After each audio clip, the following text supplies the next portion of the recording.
लगातार हम बता रहे हैं कि कैसे टीएमसी ने एक बार फिर से उसी आंकड़े के पास भी पहुंचती हुई टीएमसी, जिस आंकड़े के पास हमने 2016 में देखा था, हालांकि अभी अंतर कम है, लेकिन जिस तरह से टीएमसी के लीडर भरोसा जता रहे हैं कि 200 के पार होगा, तो आइए जल्दी से ये बता देते हैं कि अब जो टीएमसी की सीटें या बीजेपी की सीटें हैं, इसमें किस पार्टी की कितनी सीटें शामिल हैं, ये समझना बहुत जरूरी है। देखिए, अगर टीएमसी की सीटें अभी देखें, 177, 180, 187 के आसपास जो सीटें इस वक्त दिख रही हैं, उसमें उन्होंने अपनी 132 सीटें या इससे ज्यादा 135 के आसपास रिटेन की हैं, जिसमें और जो उन्होंने गेन की हैं उसमें किसकी सीटें सबसे ज्यादा शामिल हैं? कांग्रेस की 24 सीटें हैं दिनेश, सीपीएम की 15 हैं, आरएसपी की 3 है और सीपीआई की 1 है। और जो सीटें, वो ऐसा नहीं कि वो सारी सीटें जो 200 से ज्यादा जो सीटें उनके पास थी, 210, वो सारी सीटें उन्होंने जीत ली। बहुत सारी सीटें हार रहे वो, और 78 सीटें जो हार रहे हैं उस पे बीजेपी ने वो सीटें उनसे हासिल की हैं। अब ये देखना होगा कि 78 में ये वो कौन लोग हैं जो टीएमसी से बीजेपी में आए हैं या बीजेपी के लीडर हैं, ये देखना होगा।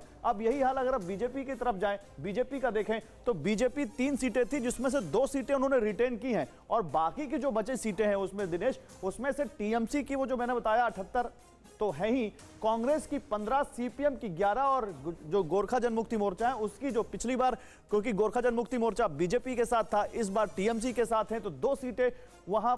गोरखा जनमुक्ति मोर्चा की भी मिल रही है बीजेपी को, और 1 सीट जो वो हार रहे हैं वो टीएमसी के सामने हार रहे हैं, टीएमसी को हार रहे हैं। तो ये यहां पर देखना है कि दोनों पार्टियां, चाहे टीएमसी हो या बीजेपी, दोनों ने कुछ नई नई सीटें हासिल की हैं अधिकतर। और इसके बाद अगर कांग्रेस की बात करें तो इनका तो हाल बहुत ज्यादा खराब है, जैसा कि आप देख रहे हैं, हम 1 सीट दिखा रहे हैं लेफ्ट प्लस में, यहाँ 4 दिखा रहा है, ये अपडेट होगा धीरे धीरे, लेकिन ये सारी सीटें जो हार रहे हैं, इसमें अधिकतर सीटें ये हार रहे हैं टीएमसी को, और बीजेपी को भी काफी सीटें ये हार रहे हैं। दिनेश, फिक्र आपकी, सोमवार से शुक्रवार रात 9 बजे सिर्फ TV9 भारतवर्ष पर।